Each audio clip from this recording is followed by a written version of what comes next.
That woman over there, she used to be my wife. Now she's just a mistake I haven't finished correcting." Grant Sterling said it into a live microphone, laughing, while 200 people watched Vivian stand 30 feet away holding a champagne glass she never let fall. Then he turned, kissed Camille on the mouth, and walked her to the table marked Mrs. Sterling, like Vivian was furniture he'd already sold. That night, he offered her $10 million to vanish quietly. She didn't cry. She didn't argue. She just smiled, and that smile should have destroyed him on the spot, because Vivian Sterling wasn't just his wife, she was Vivian Ashbourne, and he had absolutely no idea what that name was about to cost him. Before we go any further, if you're watching this right now, drop your city in the comments. I want to see how far this story has traveled, and if you haven't subscribed yet, hit that button and stay with me until the very end, because what happens to Grant Sterling is not. The Meridian Grand Hotel in Manhattan had seen 1,000 powerful men walk through its gilded doors. Senators, tech billionaires, hedge fund kings who wore their arrogance like a second tuxedo. But on the night of April 14th, the man who walked in with the most confidence, the man who owned the room before he even crossed the threshold, was Grant Sterling. 47 years old, 6'2", the kind of jaw that photographers loved and rivals feared. CEO of Sterling Vector, a logistics and AI infrastructure company valued at $9 billion and climbing. He had been on the cover of Forbes 3 times. He had shaken hands with presidents. He had spoken at Davos about the future of global supply chains, as if he personally invented the concept of moving things from one place to another. And tonight he had decided was the night he stopped pretending. He walked into the Meridian Grand with Camille Laurent on his arm. Camille was 34, French-born, Columbia-educated, razor-sharp in a boardroom, and twice as dangerous in a social setting. She was his CFO. She had been his CFO for 4 years, and for the last 2 of those 4 years, she had been something considerably more personal. She wore a black gown that cost more than most people's monthly rent. Her hair was pulled back in that effortless way that took 3 hours to achieve.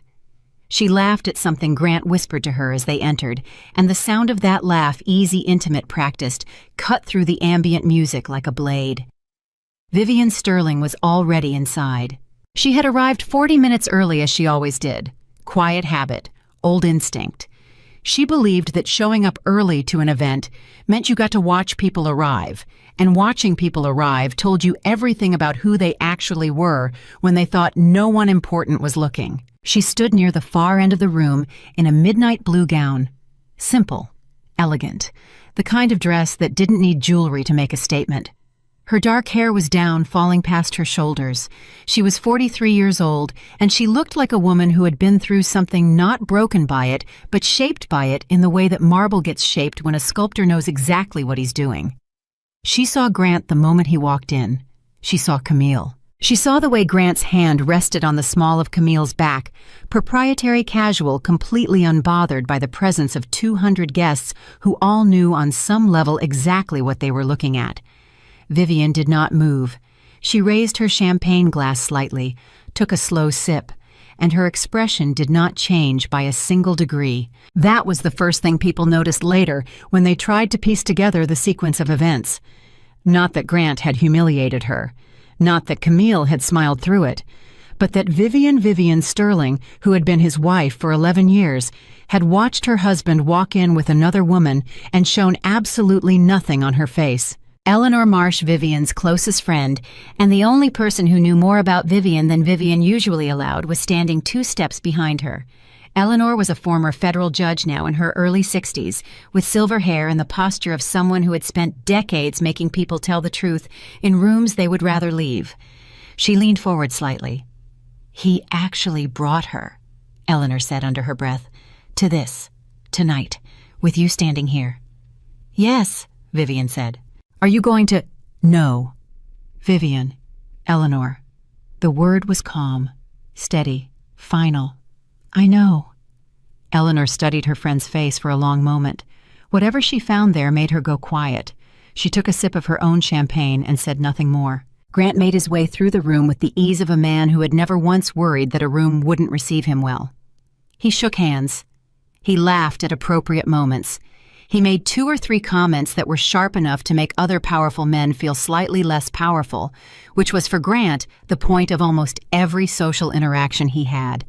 He did not approach Vivian. He did not acknowledge her with even a glance. At 7:45, the event coordinator, a nervous young woman named Dana, who had clearly not been briefed on the full scope of what was about to happen, approached the Sterling table to confirm the seating arrangement. The table near the center of the room, the one reserved for the gala's primary sponsor, had 2 seats marked with small gold-lettered cards. One read Mr. Grant Sterling, the other read Mrs. Sterling. Dana confirmed the arrangement with the head of Grant's PR team, a man named Todd, who smiled tightly and said, "There's been a slight change to the seating." He removed the card marked Mrs. Sterling. He placed a new card. The new card read, Ms. Camille Laurent. Dana looked at the card. She looked at Todd. She looked across the room at Vivian Sterling, who was standing not 30 feet away. Is there a second table for—" "Mrs. Sterling is being moved to table 12, Todd said flatly. "Near the back. There was a request." Dana opened her mouth, closed it, looked at the card one more time. Then she picked up the small numbered placard for table 12 and walked across the room toward Vivian Sterling with the specific expression of someone who would very much like to have chosen a different career. Eleanor saw her coming and stepped slightly forward. "Miss Sterling," Dana said carefully because she had clearly decided not to say Mrs. in case it made everything worse. "There's been a small adjustment to the seating for this evening. You've been moved to table 12. I'm so sorry for any—" "Thank you," Vivian said. "Just that. 2 words. Thank you." Dana blinked. She had apparently braced for something entirely different. Of course. The table is just—" "I know where table 12 is," Vivian said, and smiled at her with something that was entirely genuine and entirely unreadable. "You didn't do anything wrong. Thank you for telling me." Dana walked away looking like she'd survived something she didn't fully understand. Vivian didn't move toward table 12. She stayed where she was. She watched as Grant and Camille settled into the center table as Camille picked up the card with her own name on it and laughed softly at something Grant said about it, and Vivian's expression remained exactly what it had been for the last 20 minutes. Still, watchful, present. It was Thomas Whitfield, a hedge fund manager who had known Grant for 15 years and Vivian for almost as long, who finally walked over. Thomas was 61, built like a man who used to play rugby and still thought about it with the kind of old money discomfort at public scenes that makes men like him walk toward a problem rather than away from it. "Vivian," he said quietly, "this is—" He stopped, tried again. "I don't have words for what this is. He's lost his mind. I want you to know that everyone in this room who matters can see exactly what's happening." "I know," Vivian said. "If you want to leave, I can have a car." "Thomas." She touched his arm briefly. "I'm not leaving. You're going to sit at table 12. She looked at him. And something moved behind her eyes then, something deep and old and very, very certain. "No," she said quietly. "I'm not going to do that either." Thomas Whitfield stared at her. "Then what are you going to do?" Vivian looked across the room at her husband, who was laughing now loudly at something Camille had said, and she said almost to herself, "I'm going to remember everything." She put her champagne glass down on the nearest surface, straightened her gown, and walked not to table 12 and not to the exit, but to a small quiet alcove near the far wall, where she took out her phone and made a single phone call that lasted 4 minutes and 12 seconds. No one at the party knew who she called. No one would understand why it mattered until weeks later. Grant gave his speech at 8:15. He was good at speeches. He always had been. He talked about Sterling Vector's new AI logistics framework. He talked about disrupting global supply chains. He made 3 jokes that landed well. He thanked the extraordinary team at Sterling Vector and looked at Camille when he said extraordinary. He did not mention his wife. Not once. Not by implication, not even in the practiced vague way that powerful men sometimes reference their personal lives at public events. Vivian Sterling, who had attended 46 events like this one over 11 years, who had sat through every difficult early year, every failed deal, every moment when the company was more debt than asset, did not exist in his speech. The applause that followed was long and warm. Vivian stood in the alcove and watched. At 9 o'clock, Grant found her. He walked across the room with the particular energy of a man who has decided to have an unpleasant conversation and wants to get it over with efficiently.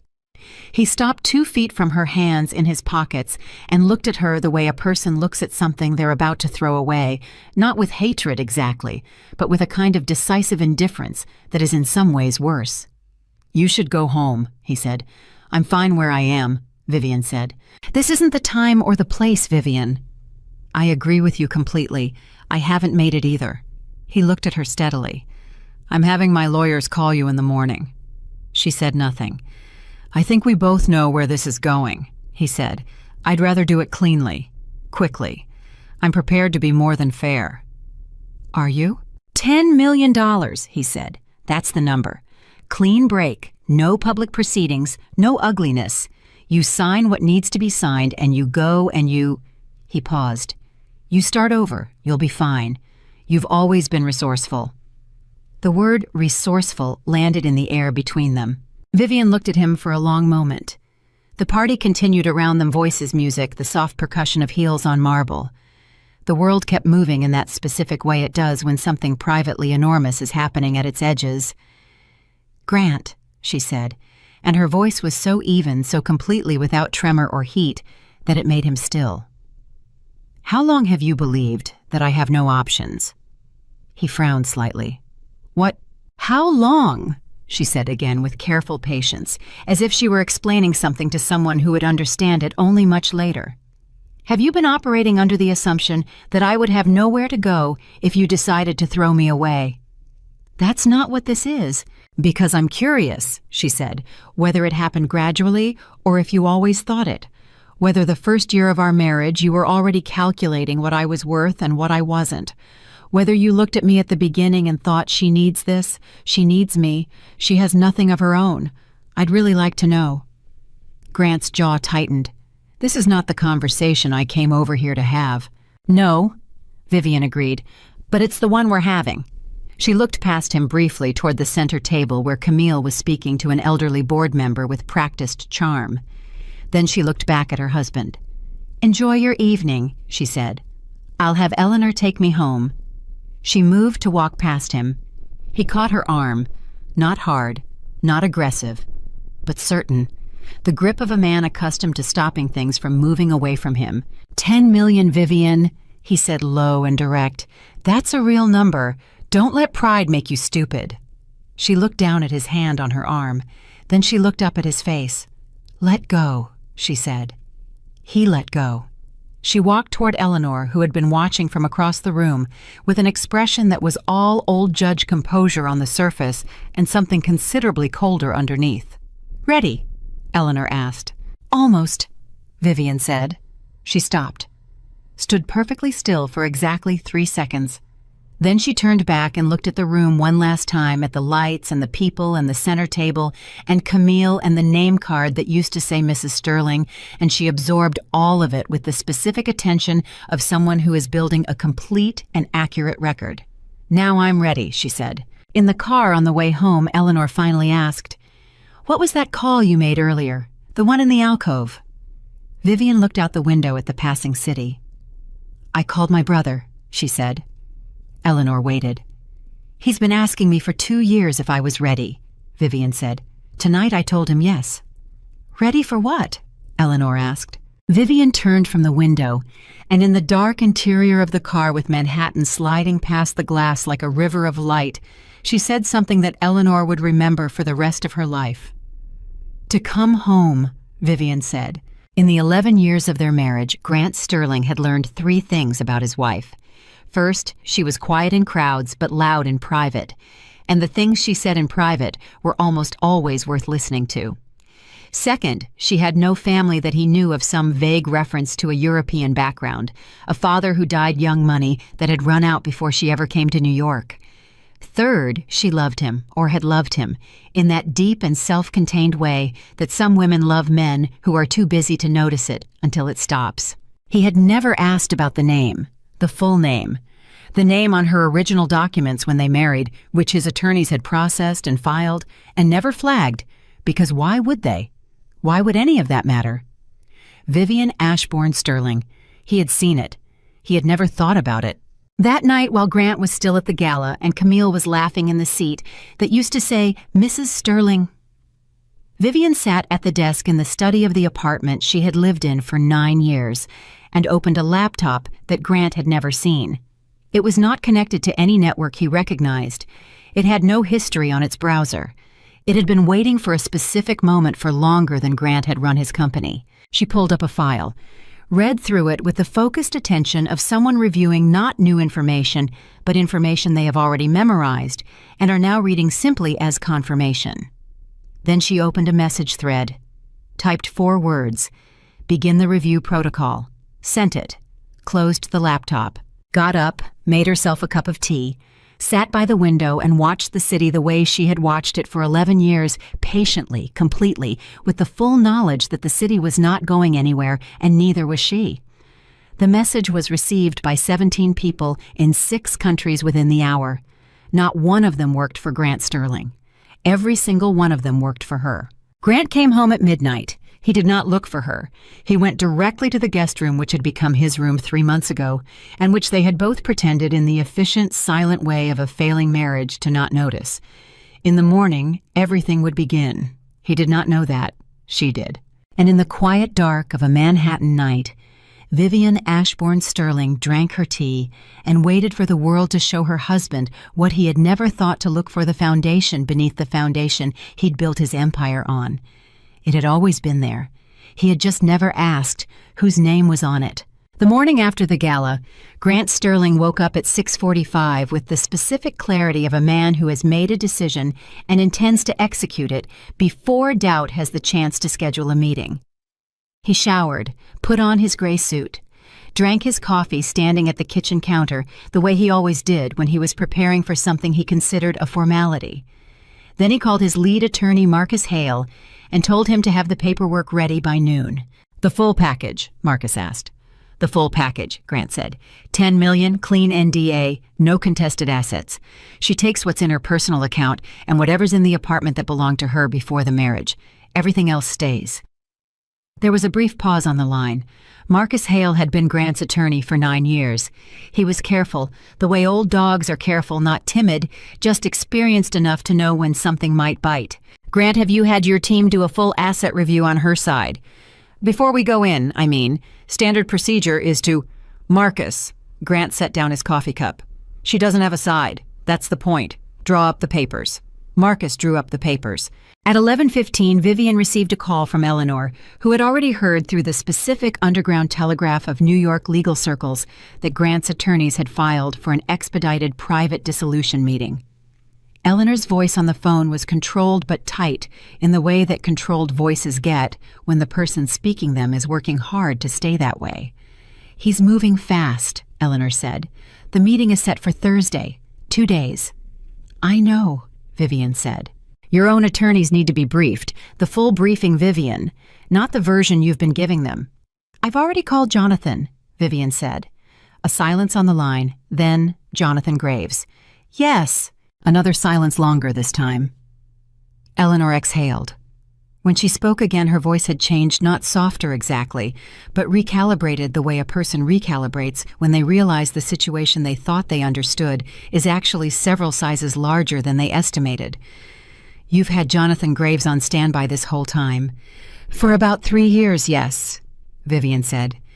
Vivian, Eleanor's voice was almost a whisper. How long have you been planning this? Vivian looked out the window at the city below. The city that did not sleep, the city that moved at the speed of ambition, the city where Grant Sterling had built his empire on supply chains and algorithms, and the absolute certainty that he was the most important person in any room he entered. I didn't plan it, Vivian said carefully. I prepared for it. There's a difference. Planning means you intend for something to happen. Preparing means you're ready if it does. And now it has. And now it has, Vivian agreed. She ended the call, sat for a moment with her hands folded in her lap. Then she picked up a different phone, not the one she used for everyday calls, but the one that had been sitting in the drawer of her desk, like a key waiting for a lock to appear, and she dialed Jonathan Graves. Jonathan Graves was 68 years old, originally from Charleston, with the slow, deliberate speech of a man who had learned early that the person who talks fastest in a legal proceeding usually loses it. He had spent 40 years as one of the most quietly powerful estate and corporate attorneys in the world, not the kind of powerful that ends up on magazine covers, but the kind that ends up in rooms where the real decisions get made and never reported. He had worked for the Ashbourne family for over 2 decades, and he had been waiting for this specific call with the patient readiness of someone who has already laid every groundwork there is to lay. "Thursday," Vivian said when he picked up. "I heard," Jonathan said. "I've been watching their filing movement since 6 this morning. Marcus Hale is thorough, but he's working blind. He has no idea what he's walking into." "What do we bring Thursday?" "What we've always planned to bring," Jonathan said. "But I want you to understand something, Vivian.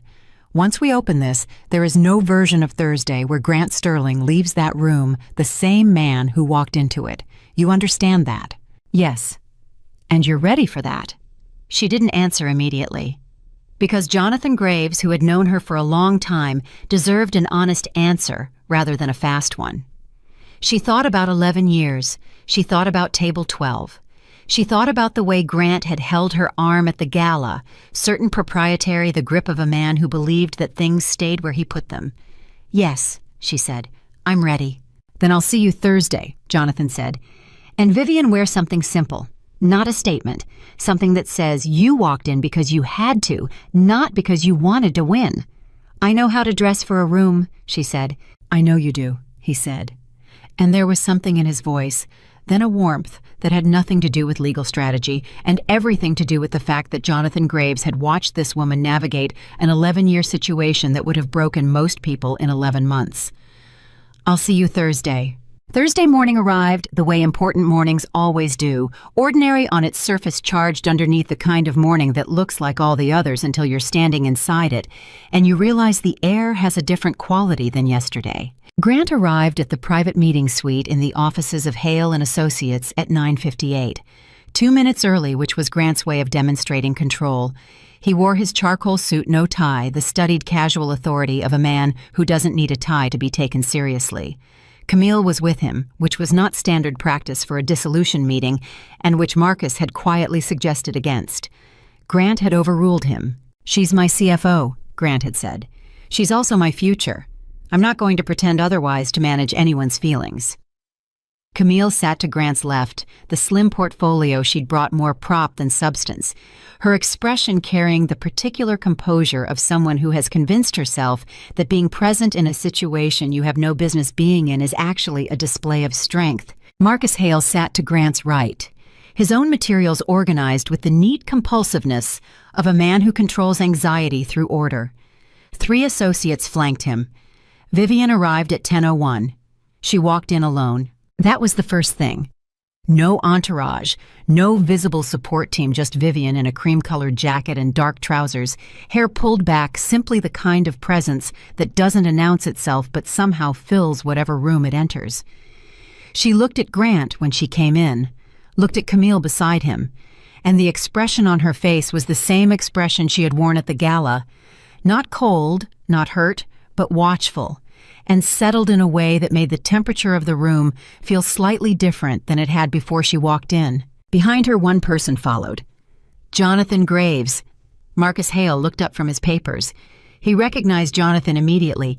Any attorney operating at that level would have, and something shifted in his posture, barely perceptible, the kind of micro-adjustment that happens when a person recalculates the nature of what's in front of them. Grant did not recognize Jonathan Graves.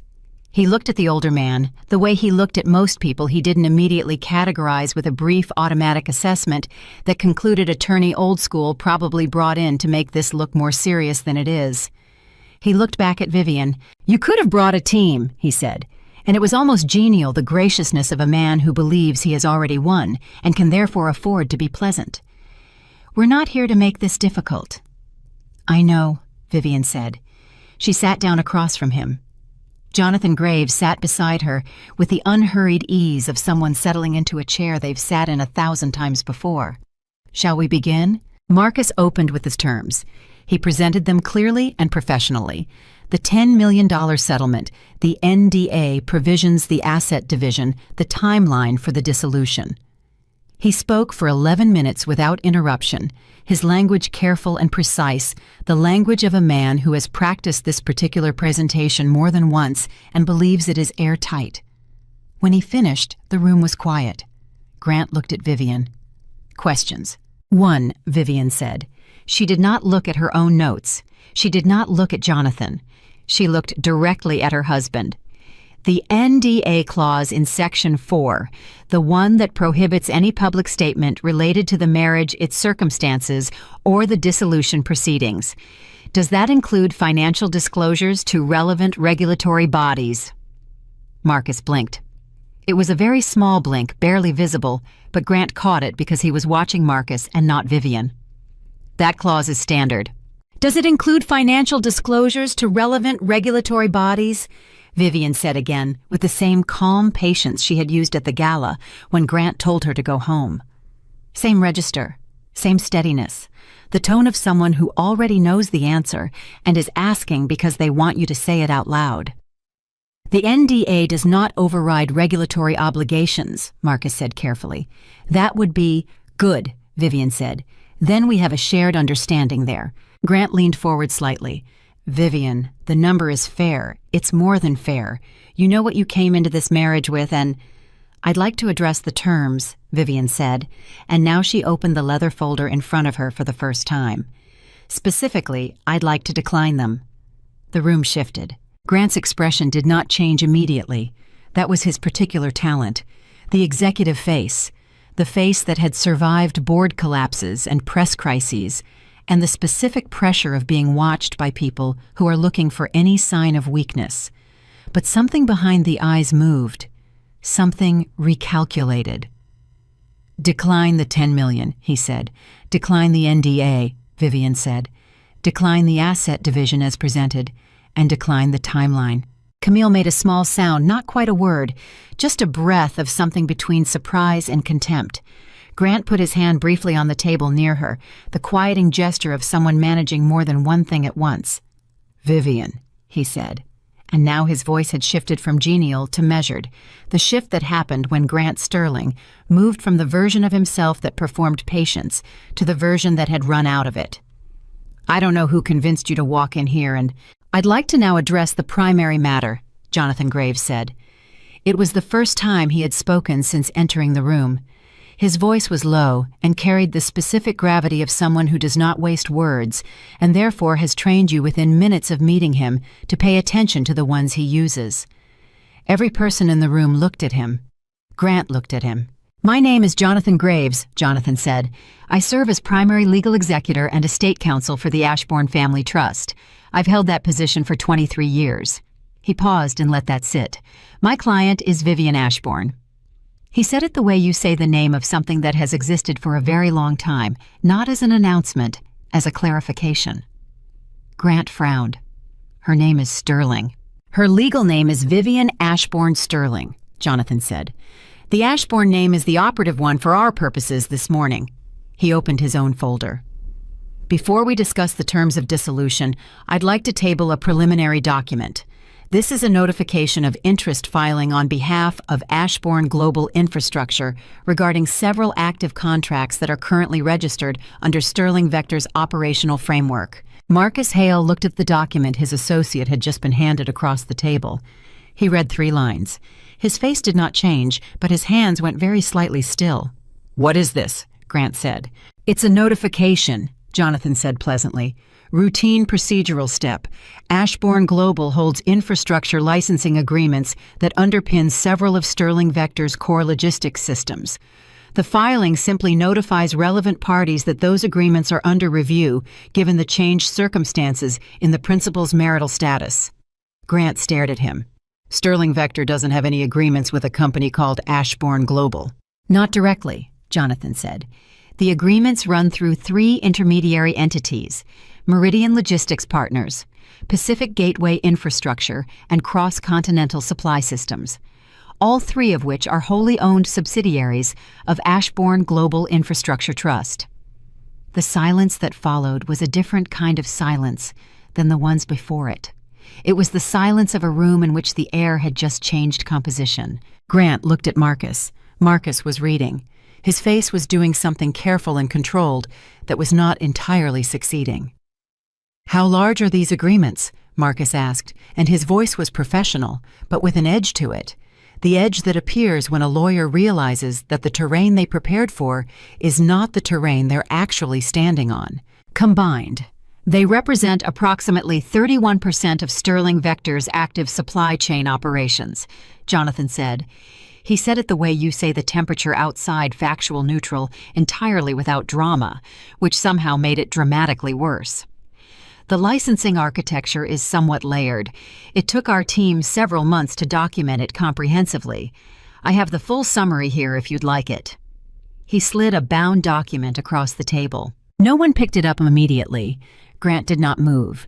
He was sitting very still in the way that powerful men go still when something has happened that they do not yet have language for. Camille had stopped looking composed. She was looking at the document on the table with the specific expression of someone watching a structure they thought was solid, beginning to move in ways structures are not supposed to move. "This is not possible," Grant said. His voice was flat. "I know every entity that Sterling Vector contracts with. I have reviewed those contracts personally. You reviewed the surface contracts," Jonathan said, not unkindly. "The intermediary agreements are 3 layers deep. The Ashbourne Trust has been a silent infrastructure partner for—" He checked his notes, though Vivian suspected he did not actually need to check them 7 years. "The initial agreement predates your Series C funding round by 4 months. Grant turned and looked at Vivian. It was the first time since she'd walked into the room that he looked at her with something other than the controlled authority he normally wore.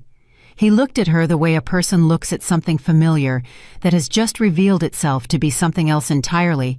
Not a stranger, but not what they thought either. Something that was always there and always different. 7 years, he said.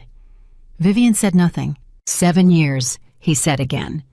And now there was something raw underneath the word, not quite anger and not quite fear. Something that was just the sound a man makes when the map he's been navigating by turns out to have been drawn by someone else. The agreements are legitimate, fully documented, and have been in compliance at every stage, Jonathan said. There is no issue of legality here. What there is, he took a single sheet from his folder and set it on the table, is a clause in the original licensing agreement with Pacific Gateway Infrastructure that includes a review and reversion provision. In the event of certain material changes in the relationship between the licensed party and the Ashbourne Trust, including specifically formal dissolution of a marital relationship involving a principal member of the Ashbourne family, the trust reserves the right to review all dependent licensing arrangements. Marcus Hale set down the document he was reading. He picked up the single sheet Jonathan had just placed on the table. He read it. He set it down. He took off his glasses, which was something Vivian had been told by Eleanor that Marcus Hale almost never did during a meeting. "Marcus," Grant said. "Give me a minute," Marcus said. "Marcus." "Grant." And Marcus's voice had something in it that it had not had 40 minutes ago, a gravity. The gravity of a man who has just realized that the room he confidently walked into is approximately 5 times more complicated than the room he thought he was walking into. "Give me a minute." Camille leaned toward Grant and said quietly, "This has to be, they can't actually." And Grant put his hand on the table again, and she stopped. Jonathan Graves waited. He had been in rooms like this one before, rooms where a truth that had been hidden in plain sight for a long time was making its way to the surface. And he knew that the most powerful thing you could do in these moments was simply not fill the silence. Let the silence do its work. Vivian also waited. She had her hands folded in front of her on the table, and she was watching her husband, and her expression was not triumphant, not cold, not satisfied in any theatrical sense. It was the expression of a woman who is watching something she has known for a long time be discovered by someone who is encountering it for the first time. "The Ashbourne family," Grant said finally, and his voice had a strange quality to it. The quality of a man working through something with deliberate care, because if he stops being deliberate, he is afraid of what will come out. "You're saying Vivian is—" "My client is the primary heir to the Ashbourne Global Infrastructure Trust," Jonathan said. "The trust currently manages infrastructure assets in 41 countries with a consolidated valuation. And here he paused, and even Jonathan Graves, who had been doing this for decades, seemed to give the next number the appropriate weight of approximately $3 trillion. The number sat in the middle of the table like an object. Camille made a sound. She covered it. But she made it. Grant stared at Jonathan Graves for 4 seconds. Then he looked at Vivian. $3 trillion, he said. The valuation fluctuates, Jonathan said. $3 trillion, Grant said, again. And now there was nothing executive about his voice. There was just a man sitting across a table from his wife of 11 years, trying to hold together a sense of reality that had just been restructured at its foundation. Vivian looked at him, and for the first time all morning, something moved across her face. Not pity exactly, but something adjacent to it. The complicated feeling of watching a person understand something they should have tried to understand a long time ago. "You never asked," she said quietly. Just the two of them for a moment in the middle of the room, in the middle of everything. "In 11 years, you never asked." "About your family," he said. "About who I was," she said. "You asked about who I was to you, who I was as your wife, your partner, the woman who showed up at your events and managed your household and made things smooth when things needed to be smooth. You asked about that person constantly. You never asked about the one who existed before her." Grant opened his mouth, closed it. "The 10 million, Vivian said. And the way she said it was not cruel, but it was precise, surgical, the way things are surgical, when they are cutting through to something true. Was you offering me what you believed I was worth, based on who you thought I was?" She held his gaze. "I wanted you to know who you were actually negotiating with." The room was completely silent. Then Grant Sterling did something that no one in that room expected. Not Marcus, not Jonathan, not Camille, and honestly, not Vivian either. He laughed, not with humor, not with anger. He laughed the way people laugh when something is so far outside the range of what they were prepared for that laughter is the only available response, the short, disbelieving sound of a man trying to find the edges of something that suddenly has no edges he can locate. $3 trillion, he said again, almost to himself. "We can continue the dissolution proceedings," Jonathan said, back to business with the ease of someone who has allowed the emotional moment its necessary space and is now returning them to the functional matter at hand. But the terms as presented are no longer operative. The Ashbourne Trust's interests in Sterling Vector's infrastructure will need to be addressed separately, and that process will require a full accounting of all dependent systems. That accounting, he checked his watch, has actually already been requested by our team as of this morning. Regulatory filing was submitted at 8:47 a.m. Marcus Hale looked up sharply. "What kind of regulatory filing?" "Standard infrastructure interest disclosure," Jonathan said. "Nothing punitive, simply a matter of record notifying the relevant oversight bodies that the Ashbourne Trust is conducting a review of its interests in several logistics and supply chain companies. Sterling Vector is one of 9 companies named. The others are partners, subsidiaries, competitors." He paused. "Market will likely notice the filing by end of day.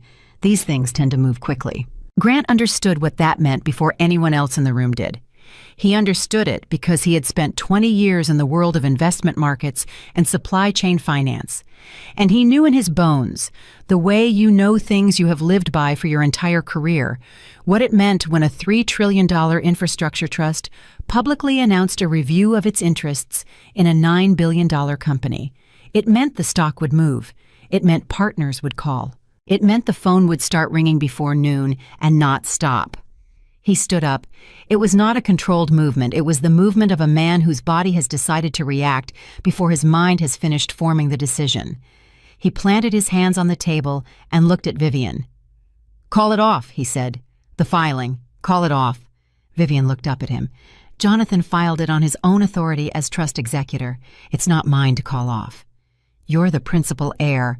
"I'm his client," Vivian said, "not his director. The trust has its own governance. I don't give Jonathan orders. I gave him instructions that I was proceeding with the dissolution and the trust's standard review protocols activated. That's how it works." It was true. And it was also the most precise possible version of the truth, which is a very different thing from the complete version of the truth, and everyone in the room knew it. But there was nothing to grab onto. "What do you want?" Grant said. And now his voice was stripped of everything: the executive register, the casual authority, the practiced confidence of a man who had never in his adult life sat across from someone who had more than he did. It was just a question, a real one, from a man who was beginning to understand that he had been in a position he didn't know he was in for a very long time. Vivian studied him for a moment. Then she said, "I want what I've always wanted, Grant. I want to be treated like someone who was real." She picked up her folder. "My attorneys will send your attorneys our proposed terms by end of day. They'll be reasonable. Jonathan will vouch for that." She stood. "I'm not trying to destroy you." She said it clearly, and she meant it, and somehow that was the most frightening thing she had said in the entire meeting. Jonathan Graves rose beside her. He gathered his documents with the neat, unhurried competence of a man who had achieved everything he came to achieve. He nodded to Marcus Hale with the professional courtesy of one attorney acknowledging another across the aftermath of a catastrophic development. Vivian walked to the door. "Vivian," Grant said. She stopped, did not turn around. "Did you know," he said, "when we got married, did you know it would come to this?" A pause, long enough to be honest. "No," she said. "I married you because I loved you. What I know now, I learned in the 11 years after that." She put her hand on the door. "I prepared for this because of who you became, not who you were." She walked out. In the elevator on the way down, Jonathan looked at her without speaking for a moment. The floors counted down in silence. "How are you?" he asked. Vivian leaned her head back slightly against the elevator wall, closed her eyes for exactly 3 seconds, then opened them. "Ask me again in 6 months," she said. Her phone buzzed as they reached the lobby. She looked at it. A message from a number she recognized, one of the 17 people in 6 countries she had messaged 4 nights ago from her desk. It read, "Pacific Gateway just received 3 incoming calls from Sterling Vector Operations. They are asking questions. How do we respond?" She typed back, "Standard protocol. Be polite. Be accurate. Tell them the review is ongoing." She put the phone in her pocket, walked through the lobby, through the glass doors, out into the city, which was bright and moving and completely indifferent to the specific shape of the morning she had just had. The Ashbourne name was in the world now, and somewhere above her, on a floor of a building she had just left, Grant Sterling was sitting in a conference room with his attorney and his CFO, and a document none of them had been prepared for, and his phone was starting to ring. It would not stop for a very long time. The regulatory filing hit the market at 2:17 in the afternoon. Grant knew the exact minute because he was sitting in Marcus Hale's conference room when his head of investor relations, a man named Derek Sue, called and said 4 words in a voice that had no business being as calm as it was: "The stock is moving." "How much?" Grant said. 11% in 9 minutes, Derek said, "and it's not stopping. We've got 3 institutional holders on the line asking for a statement. I don't have a statement." Grant looked at Marcus across the table. Camille had her phone out and was reading something on the screen with the fixed, slightly bloodless expression of someone who has just opened a door and found a room significantly larger and darker than they expected. "Get me the board," Grant said to Derek. "Emergency call. 1 hour." "They're already calling each other," Derek said. "I don't think you're going to have to convene it. I think it's going to convene itself." Grant ended the call, put the phone on the table, looked at Marcus. "How bad is it?" he said. Marcus had spent the last 2 hours reading the documents Jonathan Graves had left behind, and his face had been doing progressively less successful things throughout that process. He took off his glasses again, the second time in 1 day, which Vivian had been told was essentially unprecedented, and set them on top of the bound document. "The Pacific Gateway Agreement alone is significant," Marcus said. "But it's not just the size of it, it's the architecture. The way the licensing agreements are structured, they're load-bearing. They're not supplementary contracts, Grant. They're infrastructure. They sit underneath systems you assumed you owned outright." He paused. "Your legal team approved these contracts at the time. They approved the surface structure. No one went 3 layers deep." "Because there was no reason to go 3 layers deep," Grant said, and his voice was controlled, but the control was costing him something audible in the way each word arrived slightly more separate from the last than it normally would. "Because I had no reason to believe my wife was—" He stopped. Camille looked up from her phone. Grant, the suppliers. What about them? She turned the screen toward him. A message from their chief operations officer sent 2 minutes ago. It read, Meridian Logistics, just requested a formal review of our Q3 contract renewal. Pacific Gateway has gone silent on the Mumbai expansion call. Cross Continental is asking us to delay the Singapore signing. What is happening? Grant read it again. His jaw was tight in the specific way that jaws get tight when a person is working very hard to be the version of themselves that handles things, because the version that doesn't handle things is somewhere right below the surface, making noise. They haven't pulled out, Marcus said carefully, reading over Grant's shoulder.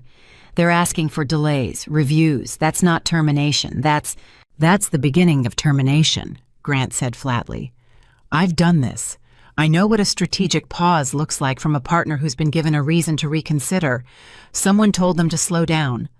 Marcus said nothing because Grant was not wrong. Camille put her phone face down on the table and looked at Grant.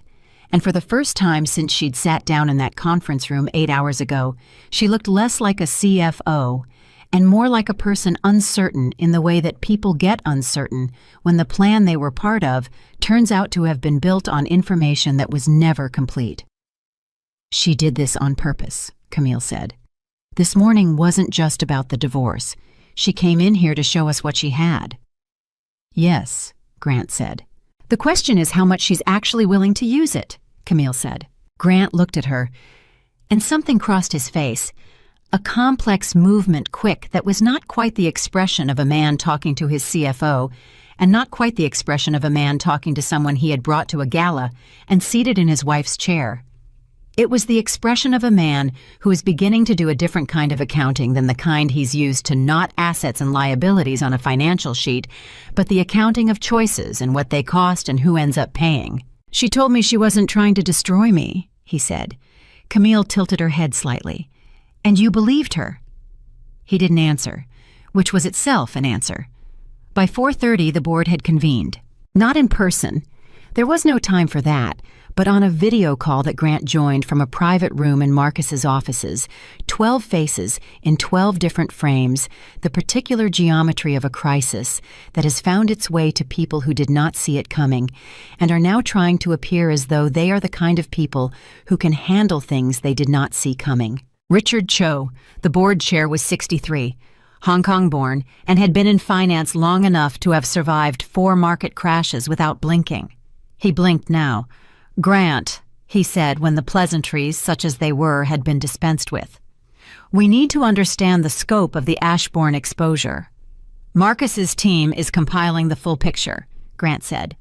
I'm not asking about your attorney's team, Richard said. I'm asking you. Did you know? The 12 faces waited. No, Grant said. Your wife, Richard started.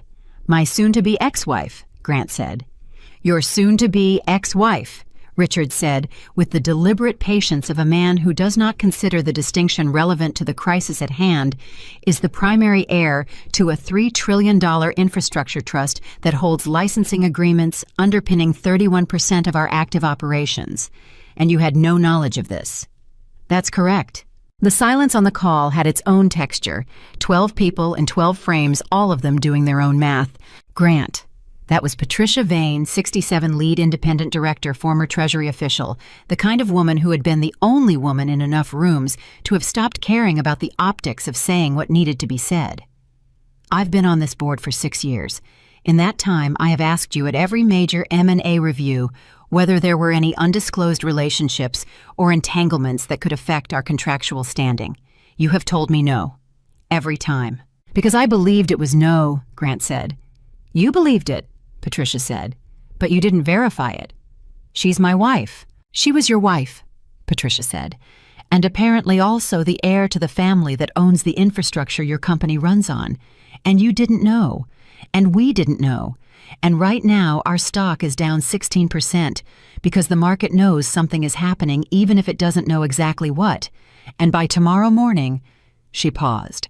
By tomorrow morning, the analysts are going to start digging. And when they find the structure of those licensing agreements, which they will find, Grant, because it is now a matter of public regulatory record. She stopped. Let that finish itself. Richard Cho spoke again. We need to discuss the question of leadership stability. Grant went very still. Richard, no one is making a decision tonight, Richard said. I want to be clear about that. We are not making any decisions tonight, but we need to acknowledge that this board has a fiduciary obligation, and that obligation requires us to, at minimum, have the conversation about whether the current leadership structure— I built this company, Grant said. His voice was quiet, not heated quiet, which was more alarming in its own way than if it had been heated. I built it from 11 employees and a seed round that most people in this city told me to stop chasing. I built Sterling Vector from nothing. This is not a leadership stability issue. This is a legal and contractual situation that we are going to address and resolve, and I need the board to be steady while we do that. Patricia Vane looked at him through the screen. And the Ashbourne family? Are they going to let you resolve it? He had no answer for that. The call ended at 5:58. Grant sat alone in the room for 4 minutes before Camille knocked and came in. She sat down across from him. They looked at each other across the table the way two people look at each other when they have been through something together and the something has changed the shape of what they are to each other, and neither of them is entirely sure yet what the new shape is. Patricia's going to push for an emergency review, Camille said. I know. The stock needs to stabilize, she said. If it's still dropping tomorrow morning, the institutional holders are going to start calling for statements, and statements are going to require disclosures, and disclosures are going to require— Camille, he said. She stopped. What did you think this was, he said, not accusatory, not cold, genuinely asking, when you came with me tonight, when you sat at that table, when we walked into that meeting this morning together. He looked at her. What did you think it was going to look like on the other side? She held his gaze for a moment. Then she looked away, which was the most honest thing she'd done all day. I thought it was going to be simpler, she said. So did I, he said. He stood up, put on his jacket, picked up his phone and looked at it. 17 missed calls, 4 from board members, 2 from his head of PR, 1 from a journalist he'd known for years who had never called him directly before tonight. He put the phone in his pocket without calling any of them back. I need to talk to her, he said. Camille looked up sharply. Grant, not to beg, he said. Not to negotiate. I just need to— He stopped, searched for the word. I need to understand what she's actually going to do. Jonathan Graves will tell you to go through counsel. I'm not calling Jonathan Graves, he said. I'm calling my wife. Vivian was home when her phone rang at 6:22. She was in the kitchen, which is where she went when she needed to think, because the kitchen had always been the one room in the apartment that felt entirely hers, not designed for impression, not arranged for guests, just functional and real in the way that she had always valued in things. She saw Grant's name on the screen, let it ring twice, then picked up. Grant, she said. 16%, he said. As of close. I saw. The board is going to move against me if it goes lower tomorrow, he said. You know that. Yes. Did you know it would move this fast? She was quiet for a moment. The honest answer was yes, she had, because she had spent 3 years learning exactly how markets respond to infrastructure uncertainty at the licensing level, and because Jonathan's team had been extraordinarily precise about the timing of the regulatory filing. But the honest answer was also more complicated than that. I knew it would move, she said. I didn't design the speed. Is there a difference? There's always a difference, she said, between knowing something will happen and engineering exactly how it happens. Jonathan's obligation is to the trust. The trust's obligation is to its own governance protocols. Once I told Jonathan to proceed, the mechanisms operated the way they always operate. I didn't make any calls today, Grant. I didn't tell anyone to slow down. I didn't instruct Ashbourne's partners to put anything on pause. But they did anyway, he said. Yes, she said. Because when a $3 trillion trust files a review notice, the people who are connected to that trust become cautious. That's not a manipulation. That's just how trust works. And distrust, she paused. Both of them. He was quiet for a moment. She could hear him breathing. Not fast, just present the sound of a man standing somewhere in the particular dark that descends when you understand that the story you've been telling yourself about your own life has been missing a significant chapter. "What do you want, Vivian?" he asked. It was the same question he'd asked in the meeting room, but it was different now. Then it had been a tactical question. Now it was something else. "I already told you," she said. "I want to be treated like someone who is real." "Is there a version of this," he said, "where the company survives, where we settle the dissolution and the trust steps back from the review, and the dissolution and the trust review are separate processes," she said. "I've told you that. Jonathan will tell you that. The review is a governance matter for the Ashbourne board, not a negotiating chip for me." "But you have influence." "Grant," her voice was patient and direct, "you want me to use my family's resources to save your company. After you offered me $10 million to disappear and brought your mistress to sit in my chair at a public event, I want you to hear yourself." A long pause. "Yeah," he said quietly. "Yeah, I hear it." She said nothing. "I didn't know," he said, "about the Ashbourne name, about any of it. I know that doesn't change anything. I know you're going to say I should have asked, and you're right that I should have asked. But I want you to know I genuinely did not know." "I know you didn't," she said. And the thing was, she did know it.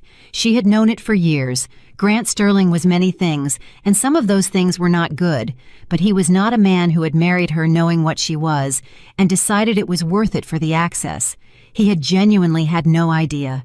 He had looked at her and seen a woman he loved, and then slowly over 11 years had seen a woman he had stopped looking at. Both of those things were true simultaneously, and the combination of them was what made the whole situation as sad as it was. "The board might move by end of week," he said. "I know. If they remove me from the company I built." "Grant," she said, "I can't save Sterling Vector for you, but I can tell you what I intend to do on my side, and you can make decisions based on that." She took a breath. "The dissolution terms Jonathan sends over are fair. I'm not taking the company. I'm not touching the stock structure. I want what's mine from the marriage, which is considerably less than I'm legally entitled to as an Ashbourne heir, and considerably more than $10 million, and I want my freedom. That's it. Whatever happens with the Ashbourne Trust Review is a separate matter and will run its own course." "How long will the review take?" "That depends on what they find," she said, "and how cooperative Sterling Vector's team is with the information requests." He understood what that meant. "If I make the documentation available," he said, "the internal architecture, the full licensing system breakdown, then the review proceeds efficiently," she said. "If it doesn't, it takes longer, and while it takes longer, the uncertainty stays in the market, and you know what uncertainty does to stock price better than anyone I've ever known." It was not a threat. It was a fact stated cleanly without embellishment, which is precisely what made it so effective. "Okay," he said. "Okay," she said. Another pause. Not tense this time, just present. "Vivian," he said, "for what it's worth, the gala, the seat, the things I said, Grant." She stopped him, not unkindly. "Don't apologize for the wrong things. You didn't just have a bad night. You had a long pattern. And apologizing for one night doesn't address the pattern. When you figure out how to address the pattern, not to me, I don't need it from you, but in yourself somewhere that'll mean something." She paused. "For your own sake." He had no answer for that either. "Good night, Grant," she said. "Good night, Vivian," he said. She put the phone down, stood in the kitchen for a moment, put her hands flat on the counter, breathed. Then she picked the phone back up and texted Eleanor. He called. "It's going the way it needs to go." "I'm fine." Eleanor wrote back within 30 seconds. "Are you actually fine, or are you fine?" Vivian almost smiled. She texted both.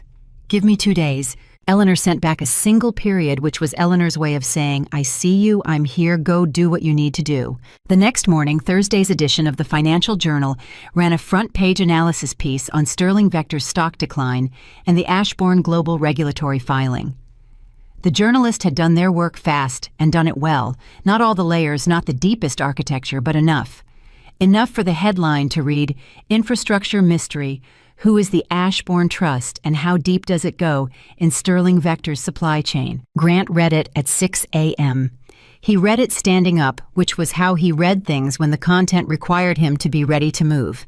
By 6:45, his phone had 29 missed calls. By 7, Derek Sue was in his apartment, which was notable because Derek had never once in 4 years been in Grant's apartment with a laptop and a printed briefing sheet, and the expression of a man who has not slept and is running on the specific adrenaline of someone managing a crisis that is larger than the crisis management tools they were issued. "The journal piece is secondary," Derek said before he'd even sat down. "The primary problem is Goldman. Their equity desk ran the filing through their compliance system overnight, and they've identified the Pacific Gateway connection. They're calling it a material undisclosed dependency. I got a call at 5 a.m. from their head of equities asking for a statement." "What did you tell them?" "That I would have a statement by 9 a.m., Derek said. "I don't have a statement," Grant said. "I know," Derek said, "which is why I'm here at 7 in the morning. Grant sat down. He had the look of a man who has been awake for a while, not because he couldn't sleep, but because he chose not to, staying awake being the only form of control that was still fully available to him. "If Goldman moves," Grant said. "They'll move by noon," Derek said. "Their holding is 12% of the float. If they signal intent to reduce, the other institutional holders are going to interpret it as the smart money deciding something, and the stock goes where?" Derek looked at the numbers on his laptop. "Our worst-case projection this morning is a 43% decline from last week's close-by end-of-day Friday. If that happens—" He didn't finish. He didn't need to. 43% from a $9 billion valuation was a number that had words attached to it that neither of them wanted to say out loud in an apartment at 7 in the morning. "Get me Marcus," Grant said, "and get me Jonathan Graves's number." Derek looked up. "Graves is opposing counsel." "I know what he is," Grant said. "Get me the number." Derek got him the number. Grant called Jonathan Graves at 7:22, and Jonathan picked up on the second ring, which told Grant that Jonathan Graves had also been awake for a while and had also been expecting this call. "Mr. Sterling," Jonathan said. "How cooperative do you need us to be?" Grant said. No preamble, no pretense. He had made the decision sometime in the night that he was done operating from the posture of a man who had more information than he had. On the documentation requests, the internal architecture review. If I open everything full transparency, how does that change the timeline on the trust review? Jonathan was quiet for a moment. When he spoke, his voice was not warmer exactly, but different in some small way that acknowledged what it took for Grant Sterling to make this phone call. If Sterling Vector provides full documentation access by end of this week, our team can complete the initial review within 30 days. At that point, the trust would issue a formal status notice, either confirming the existing licensing arrangements or outlining conditions for their continuation. And if they confirm the existing arrangements, then the market has its answer, Jonathan said. The uncertainty resolves. You still have the dissolution proceedings to manage separately, but the infrastructure question closes. And what are the odds of them confirming? Grant said. Jonathan paused again in the way that attorneys pause when they are considering how much of the truth they owe the person they're talking to. The licensing arrangements have been in good standing for 7 years, he said. The trust does not dissolve functioning arrangements without cause. The review is procedural, not punitive. I cannot speak to the outcome. That's the trust's board to determine. But I can tell you that my client is not seeking to destroy Sterling Vector. She told me the same thing, Grant said. She meant it, Jonathan said. My client has a very clear sense of what she wants from this situation. Destruction is not on the list. Grant absorbed that. I'll have my team open the documentation portal today, he said. Tell your review team they'll have full access by noon. I'll let them know, Jonathan said.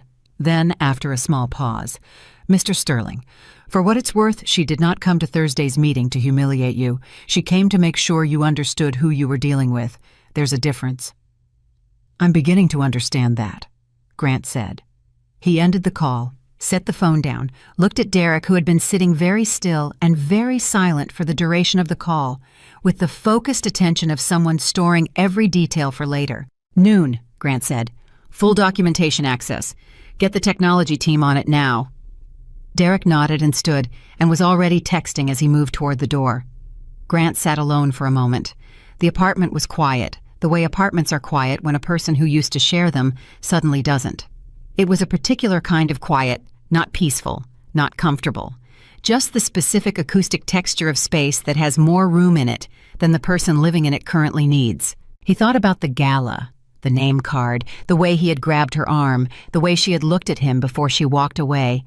Not with hurt, not with anger, but with that particular stillness that he now understood, finally, had never been acceptance. Had always been something else, something he had spent 11 years mistaking for one thing when it was another. He thought about what she had said on the phone.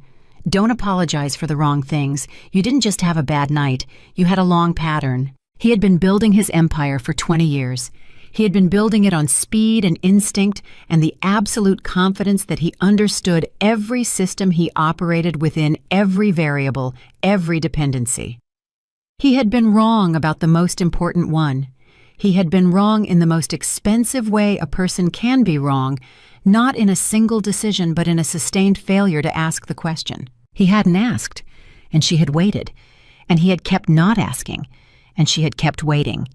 And at some point, the waiting had transformed into something else, into preparation, into the silent assembly of everything she needed for the moment he made it impossible to wait any longer. He stood up, walked to the window, looked at the city the same way he had looked at it 10,000 times before, with ownership, with the proprietary satisfaction of a man who felt that he and the city had an understanding. For the first time, he was not sure that was true. His phone rang. It was Richard Cho. He let it ring once, twice, then he picked it up. "Richard," he said. "The Goldman call is in 40 minutes, Richard said. "I need you present. And Grant," the board chair paused, "I need you to be honest with them about what you know and what you didn't know. The board can work with honesty right now. What we can't work with is any version of this morning that sounds like you're still managing the narrative." Grant looked out at the city. "I know," he said. "Do you?" Richard said. "Yes," Grant said. "I finally do." He hung up, put on his jacket, picked up his keys, and walked out of the apartment that still had her presence in every room she'd ever sat, in subtle quiet, and now, like everything else about her, impossible to ignore once you finally started looking. The Goldman call was in 40 minutes. The documentation portal opened at noon. The trust review would take 30 days. And somewhere across the city, Vivian Ashbourne was sitting in the kitchen of an apartment she was about to stop living in, drinking her tea and looking at a list of properties she was considering for the next phase of something she had been building quietly, patiently, completely, for longer than anyone around her had known to look. The 30 days of the Ashbourne Trust Review were the longest 30 days of Grant Sterling's professional life, and he had lived through some long ones. He had survived the 2016 funding collapse that nearly killed Sterling Vector in its third year. He had survived the supply chain crisis of 2021 that wiped out 3 of his competitors and left his own company bleeding from every operational artery for 11 months. He had survived a hostile takeover attempt in 2023 that his board had called unsurvivable, and that he had dismantled through 3 consecutive all-night sessions with Marcus Hale, and a level of strategic aggression that had become in certain circles something close to legend. He had not survived anything like this. The difference was simple and devastating. Every previous crisis had been a problem he could see from the front. He knew the shape of it. He knew what winning looked like. He could point at a target and move every resource he had toward it with the focused velocity that had always been his defining competitive advantage. This was not a crisis with a front. This was a crisis that lived underneath things. Every system he reached for turned out to have a layer below it that he hadn't mapped, and below that layer another. And the further down he went, the more clearly he understood that the architecture of his own company had been constructed on a foundation whose owner he had been sharing a bed with for 11 years without once thinking to ask whose name was on the deed. The Goldman call had gone badly. Not catastrophically, Grant had been honest, as Richard Cho asked, and honesty in a crisis has a stabilizing effect that spin does not, but badly enough. Goldman reduced their position by 40%. The stock dropped an additional 9 points by the end of that day, which was Friday, which meant the weekend financial press had 2 full days to run analysis pieces, and they used every hour of it. By Monday, Sterling Vector was the most talked about corporate story in the country. Not for anything Grant had built, for everything he apparently hadn't known about what he'd built it on. The documentation review proceeded on schedule. Grant's technology team opened everything full architecture, full licensing documentation, internal system maps, with a transparency that even Jonathan Graves's review team noted in their formal acknowledgement was unusually complete. Grant had made that decision deliberately, and it was the right one. And it did not feel like the right one because it felt like surrender, and Grant Sterling had not been built for surrender. Marcus Hale told him twice that it wasn't surrender. "It's positioning," Marcus said on the 12th day of the review. They were in Marcus's office, which had become Grant's default location for every conversation he didn't want to have in his own apartment. "You're demonstrating good faith to the Trust's review board and to the market simultaneously. That matters." "It matters if the Trust confirms the agreements," Grant said. "And if they don't, then it doesn't matter at all," Grant said, "because nothing else will either." Marcus looked at him. "It's accurate," Grant said. "Let's just be accurate, Marcus. We're past the point where we benefit from framing." Marcus let it go. Camille had not been in the office on the Monday after the gala. She had not been in on Tuesday either. On Wednesday, she sent Grant a message that was professional in structure and personal in content. The message of someone who has made a decision they have the self-awareness to understand they made slightly too late. She said she needed to step back from the CFO role temporarily while the board conducted its governance review, that she believed it was the right thing for the company, and that she hoped he understood. He understood. He told her he understood. He meant it, which surprised him slightly. What he did not say, and what he spent a considerable amount of time not saying in the privacy of his own mind, was that he had spent 12 days lying awake at night reviewing the sequence of events that had led to a gala, a seat card, a conference room, and the name Ashbourne, and that somewhere in that review, the figure of Camille Laurent had stopped looking like a future and started looking like a decision he had made in the place of a harder and more honest one. He did not say that, but he thought it with the specific discomfort of a man who has been honest about external things and is now being required to be honest about internal ones. The dissolution proceedings moved through their own separate channel. Jonathan Graves's proposed terms arrived as promised the evening of the Thursday meeting. Grant's team reviewed them. Marcus called Grant at 9 p.m. that same night. "They're fair," Marcus said. "More than fair, actually. She's not taking the company equity. She's not claiming the patents. She's asking for a cash settlement of $42 million, which, given what she's entitled to claim under an Ashbourne family assets declaration," Marcus paused, "is approximately 4% of what she could legally pursue." Grant held the phone very still. 4%. The Ashbourne family attorneys could make an argument for marital asset recalculation that would put her claim somewhere in the range of... Marcus stopped. "It would be a very large number, Grant. She's not making that argument. She's taking $42 million, her personal effects, and her freedom. That's it." "Why?" Grant said. Marcus was quiet for a moment. "I think," he said carefully, "because she meant what she said. She's not trying to destroy you. She's trying to leave." Grant signed the dissolution terms on day 18 of the review. He signed them alone at his desk at 7 in the morning with Marcus on the phone for legal confirmation. When it was done, he sat for a moment with the pen still in his hand, and he did something he had not done in a very long time and would not have admitted to doing if anyone had been in the room to see it. He sat with it. Just sat with what he had done and what it had cost and what it meant without moving on to the next thing, without converting the feeling into action, without reaching for the particular forward momentum that had always been his way of not feeling what he was feeling. He sat with it for 4 minutes and 11 seconds, which for Grant Sterling was approximately 4 minutes longer than usual, and when he put the pen down, something had shifted in him that was not yet wisdom, but was at least the beginning of understanding that wisdom was a thing he was going to need. The Ashbourne Trust Review Board issued its determination on day 31. 1 day late, which Jonathan told Vivian was within normal variance and did not indicate anything directional. Vivian received the determination document at her brother's house in Geneva, where she had gone on day 20 of the review, not to hide, not to escape, but because it was the first time in 11 years she had allowed herself to simply be somewhere without a role to perform. The determination arrived by encrypted document, and she read it in the study with a cup of coffee that had gone cold because she'd forgotten to drink it.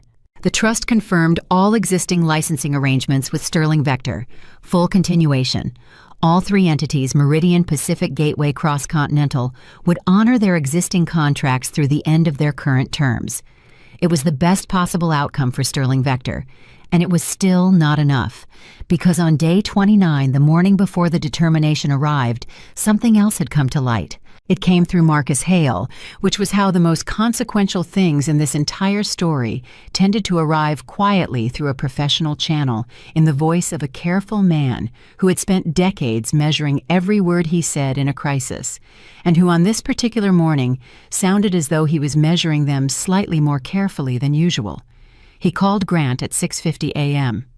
"The bankruptcy filing," Marcus said. Grant sat up. "What bankruptcy filing?" "The Chapter 11 filing," Marcus said.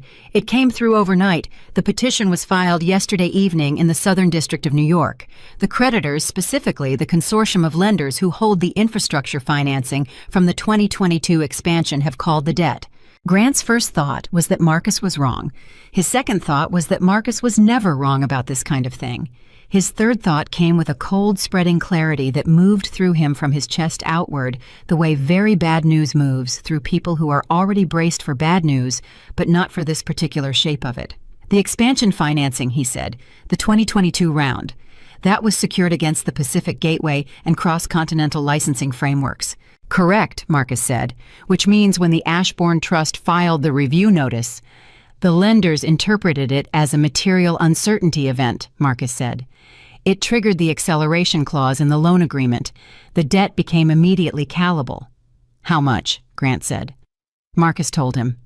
Grant put the phone down for a moment, not to be dramatic, just because he needed his hands to be free for a second while he absorbed the number.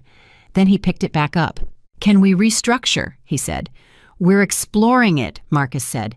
"But Grant, the patents—" Everything stopped. "What about the patents?" Grant said. Marcus's pause was 3 seconds long, which in 11 years of working together was the longest pause Grant had ever heard from him. "In the original 2019 agreement with Pacific Gateway Infrastructure," Marcus said, "there is a clause we missed. Our team missed it. I'm telling you directly because there's no version of this where I don't tell you directly." Another pause. "The clause is a reversion provision on the core logistics AI patents, the foundational IP that Sterling Vector's entire technology platform is built on. In the event of a formal insolvency proceeding involving the licensed party—" "Marcus," Grant said. His voice was very quiet. "The patents revert," Marcus said, "to the Ashbourne Trust. Full reversion. No compensation. It's there in the original document. It's been there since 2019. The silence that followed was the longest silence in the story so far. Longer than the silence at the gala.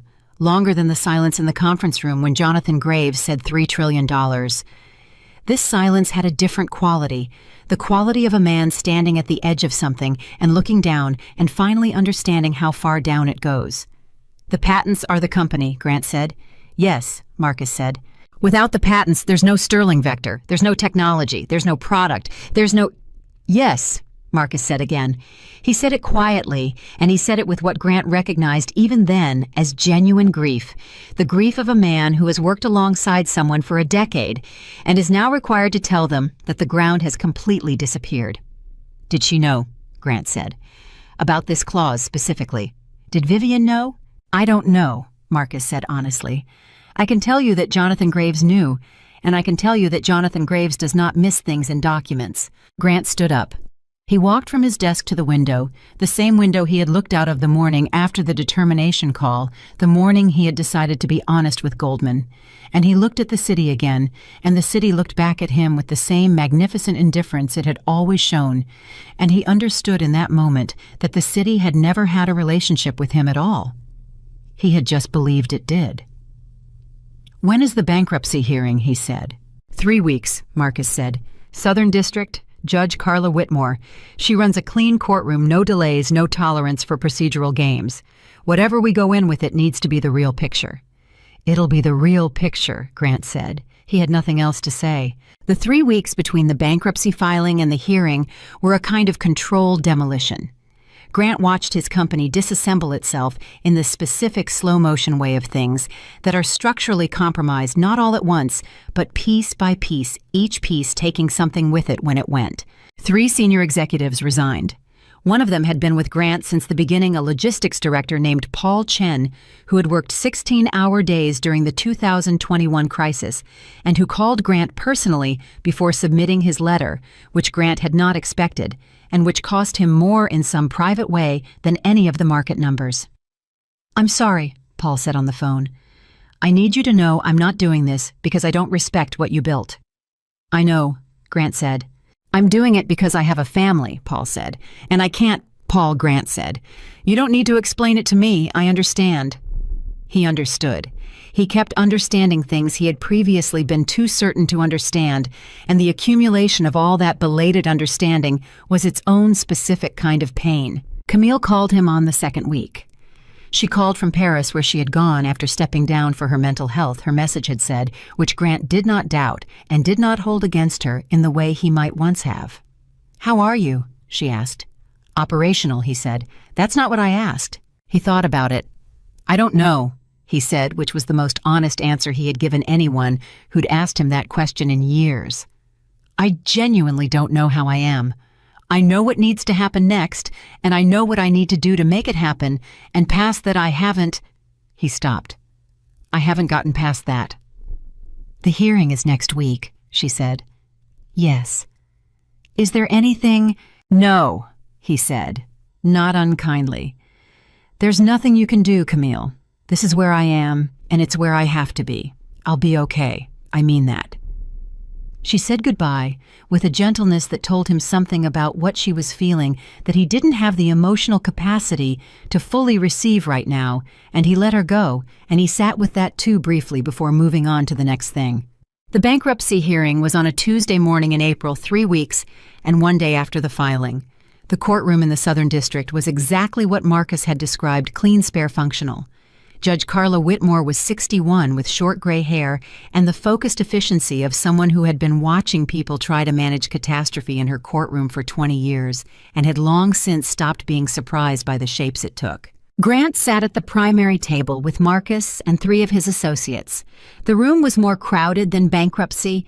Hearings typically are press.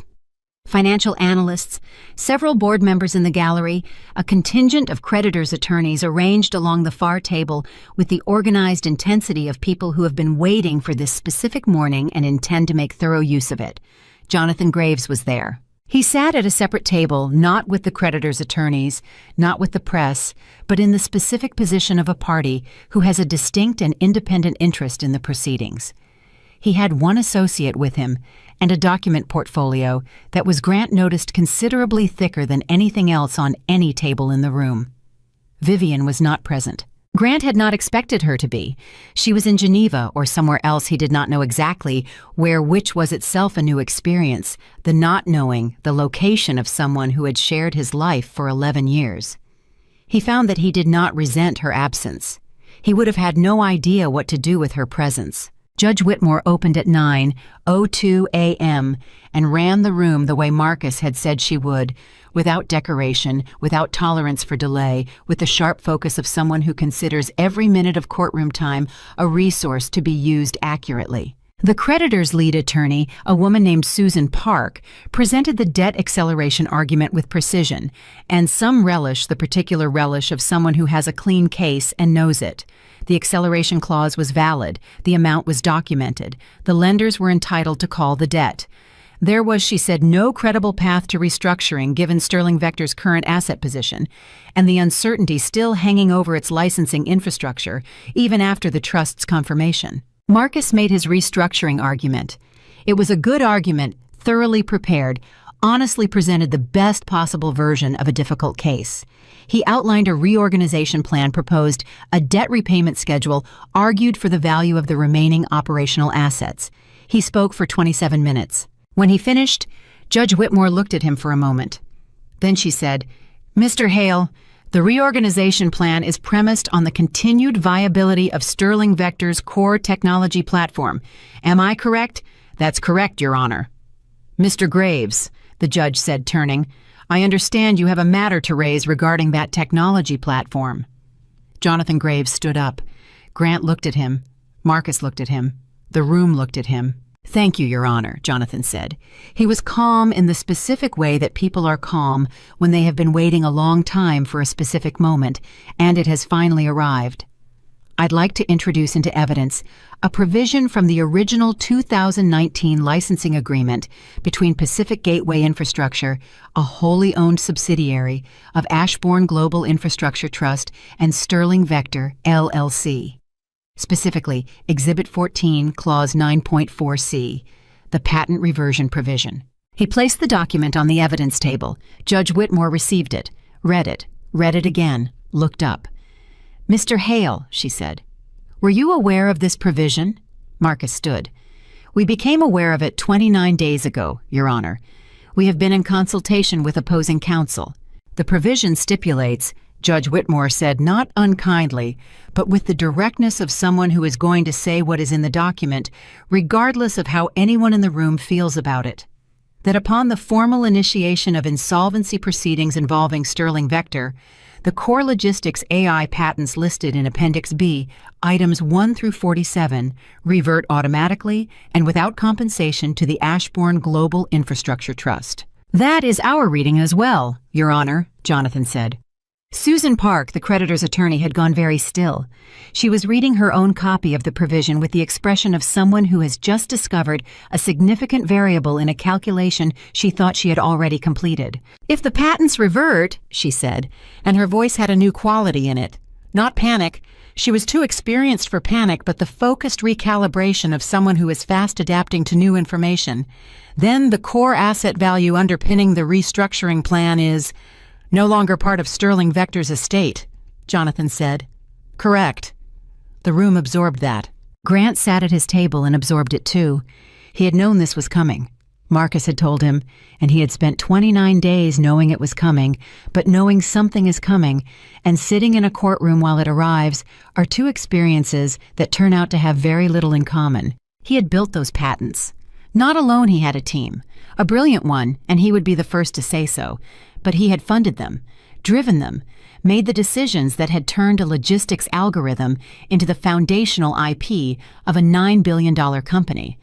He had held those patents the way a person holds the thing they built that they are most proud of, not just as an asset, as evidence of what they were capable of. And they had never at the most fundamental level been his. Mr. Sterling, Judge Whitmore said. Grant looked up. I want to give you the opportunity to speak to the court, the judge said. Not through counsel, directly. Is there anything you'd like to say for the record regarding the current asset position and your company's ability to proceed with reorganization in light of this provision? Marcus put his hand briefly on Grant's arm, the protective gesture of a lawyer who knows that sometimes the best thing a client can do is not speak. Grant acknowledged it, and then he stood up anyway. He stood up because Richard Cho had told him to be honest, and he had learned in the past 30 days that honesty was not a strategy he had been born with, but was instead something you built through the specific discipline of doing it when it was hard. Your Honor, he said, Sterling Vector was built on technology that I believed we owned outright. I have learned in the past month that that belief was based on an incomplete understanding of the contractual architecture underlying our licensing agreements. He paused. He was not reading from notes. He had not prepared a statement. He was simply standing in a room and saying what was true. I made decisions about my company and about my personal life based on assumptions I never properly verified. The consequences of those assumptions are what this court is looking at right now. He stopped. I don't have a restructuring argument that survives the reversion of those patents. I think everyone in this room knows that. I'm not going to pretend otherwise. The room was very quiet. Judge Whitmore looked at him for a long moment. Then she said, Thank you, Mr. Sterling. You may be seated. She deliberated for 22 minutes. She did not leave the bench she sat with the documents read, made notes, read again, with the focused self-sufficiency of someone who has done this many times and trusts her own process. When she looked up, the room was ready. Sterling Vector's reorganization plan cannot be sustained in the absence of the core patent portfolio, she said. The reversion provision in Clause 9.4c is valid and enforceable and takes effect upon the filing of these insolvency proceedings. The patents are no longer part of the debtor's estate. She paused. The court therefore orders the liquidation of Sterling Vector LLC's remaining assets to be distributed to creditors in accordance with Chapter 7 priority rules. A trustee will be appointed by end of week. She said several more things after that: procedural instructions, timeline specifications, the particular administrative language of a court order that has just ended something. Grant heard them, he processed them, he stored them in the part of himself that would need to deal with them. But there was a moment inside all of that, a moment about 12 seconds long, between the judge saying liquidation and the judge saying trustee, when Grant Sterling sat in the courtroom where his company had just been ended and felt something he had not felt since he was 26 years old, and broke, and trying to get 11 people to believe in something that didn't exist yet. He felt the specific weightlessness of having nothing left to protect. It was terrible. And it was also in some way he would spend a long time trying to articulate something else, something that might eventually, with enough distance, be understood as the beginning of a different kind of freedom than the one he had been building toward for 20 years. Marcus was beside him, immediately professional and present, and doing the work of a good attorney.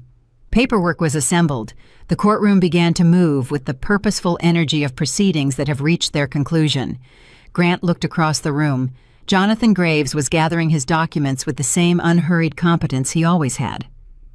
As if Grant had been watching him for a moment too long, Jonathan looked up. Their eyes met. Jonathan gave him a single nod. Not triumphant, not cold.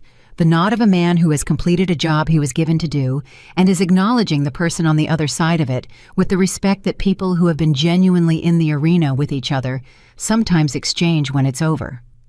Grant nodded back. Outside the courthouse, the press was waiting. 6 cameras, 12 reporters, the specific organized chaos of a media contingent that has been told something significant is happening and intends to document it. Marcus's team formed a practiced perimeter. Grant walked through without stopping, without statement, the practiced non-response of a man who has given the room what it was owed and has nothing more to give the cameras. In the car, Marcus sat beside him and said nothing for 3 full blocks. Then, "We'll appeal the patent reversion on procedural grounds. It's a long shot, but—" "No," Grant said. Marcus looked at him. "No appeal," Grant said. "It's over. I need to let it be over." Marcus studied him for a moment. Then he nodded slowly, with the particular respect that comes from watching someone accept a thing that they could fight and choosing not to, because they understand that fighting it would be for their ego rather than for anything real. "Okay," Marcus said. Grant looked out the window. The city moved past in the specific way it does when you are moving through it without purpose for the first time in a very long time. Not toward a meeting, not toward a board call, not toward a next thing, just through. His phone had 46 notifications. He did not look at them. He thought about Vivian in Geneva. He thought about what she'd said on the phone: "I prepared for this because of who you became, not who you were." He thought about the 11 years and the gala and the seat card and the way she had watched him with that stillness that he now understood had never been acceptance. Had always been a woman who knew exactly who she was and was waiting to see if he would ever actually try to find out. He had not tried. And now he was sitting in a car with no company, no patents, no stock, and the very new and uncomfortable understanding that the most valuable thing that had ever been in his life was the person he had never properly seen. The car moved through the city. He let it. 6 months after the liquidation of Sterling Vector, the name Grant Sterling had become the kind of name that appears in business school case studies, not as a cautionary tale about fraud or malice, but as something more complicated and in some ways more instructive. A cautionary tale about assumption, about the specific danger of building an empire on a foundation you never once stopped to examine, because you were too certain of your own centrality to consider that the foundation might belong to someone else. The case study did not yet exist when Grant was living inside the aftermath. It would take another 2 years for the academics to get there. In the meantime, he was simply a man who had lost everything he built and was learning, in the particular brutal school of that experience, what he was made of when the thing he had always used to define himself was no longer there to define him. He did not disappear. That surprised some people who had predicted he would the type who assume that men built for winning have nothing left when the winning stops.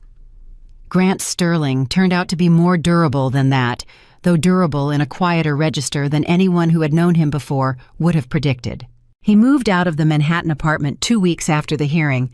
He did not go far, a smaller place in Brooklyn, a floor through, in a building with no doorman and no spectacular view, the kind of apartment that is entirely about function and nothing about statement. He sold 3 of his 4 watches. He kept the one his father had given him when he turned 30, which was the only one that had never been about what it cost. Marcus Hale checked in monthly. Richard Cho called twice, the first time awkwardly, the second time more honestly, in the way that men who have known each other through institutions sometimes find a more genuine register when the institution is no longer between them. Paul Chen, the logistics director who had resigned and apologized for it, sent Grant a message on a Wednesday afternoon, 4 months after the liquidation, that simply said, "I'm starting something new. If you ever want to talk, I mean really talk, call me." Grant saved the message and did not call yet, but he did not delete it either, which was its own kind of forward motion. Camille he did not hear from again.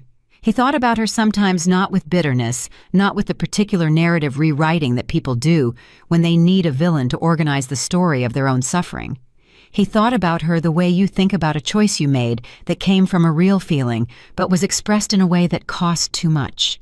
He wished her something that was not quite happiness and not quite luck, but somewhere between them. He thought that was probably the most honest thing he could offer. He had not spoken to Vivian since the night she called from whatever city she was in, and he was still in the apartment, trying to reassemble what he thought he knew about the world. That was 6 months ago.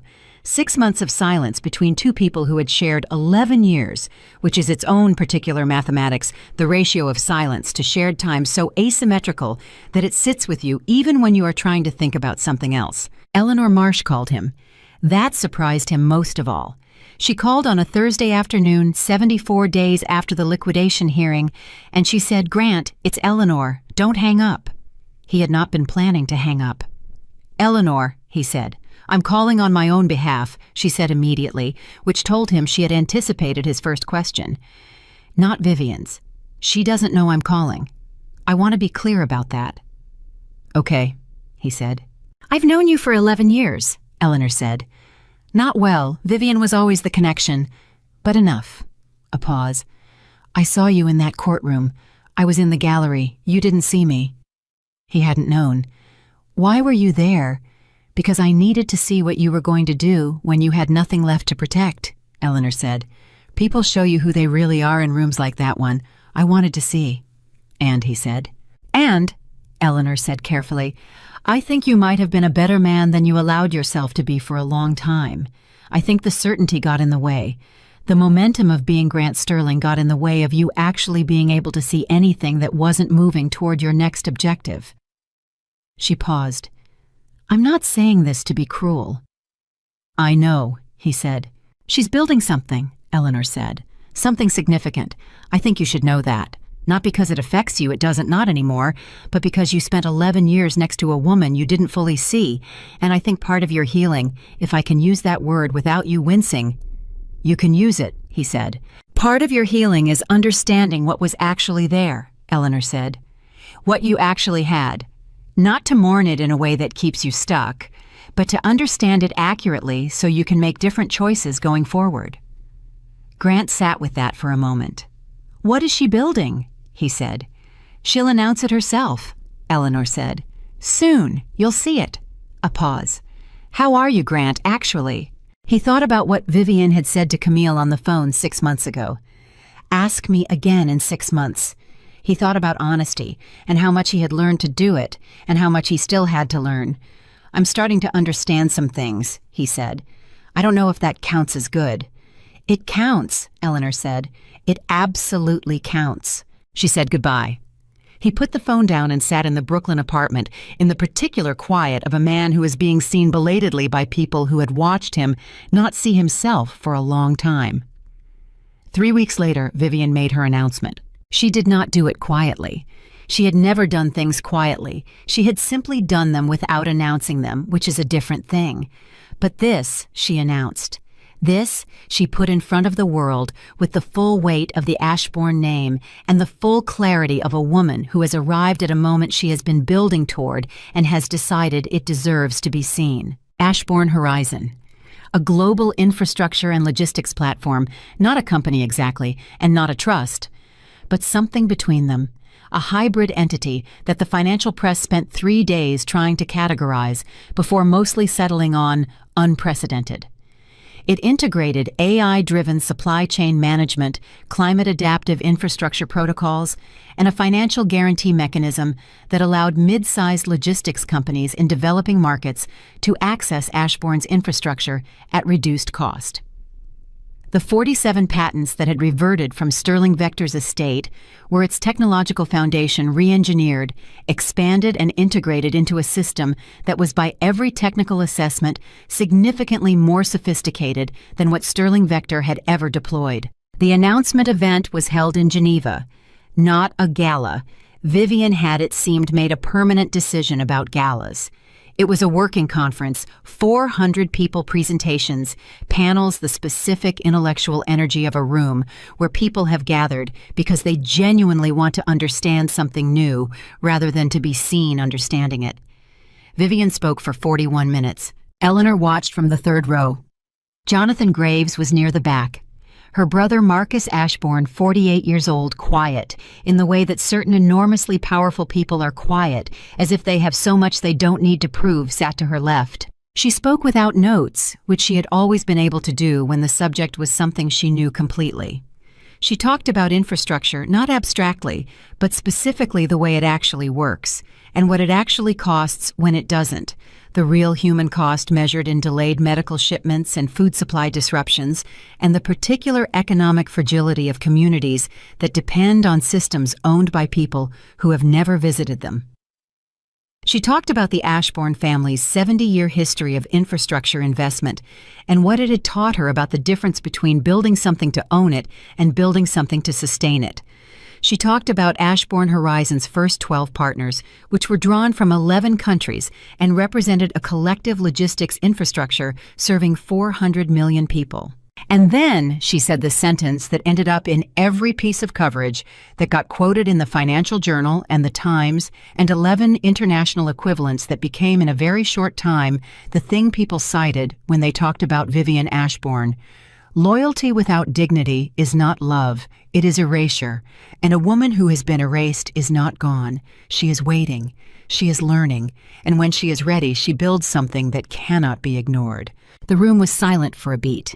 Then it was not silent at all. Eleanor cried, which she would deny to most people, and admit to Vivian later that same night over wine in a hotel room when it was just the two of them, and the pretense of composure was no longer necessary. "You were magnificent," Eleanor said. "I was accurate," Vivian said, "which is the only kind of magnificent I know how to be."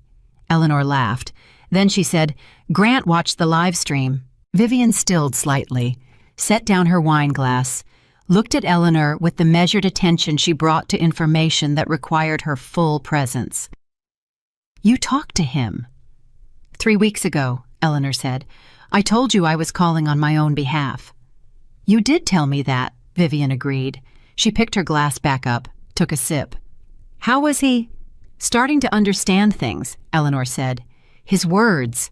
Vivian looked at the middle distance for a moment, in the way she looked at things when she was allowing herself to feel them rather than analyze them, a practice she had been getting better at in the 6 months since Geneva became her primary residence, feeling things without immediately converting them to strategy.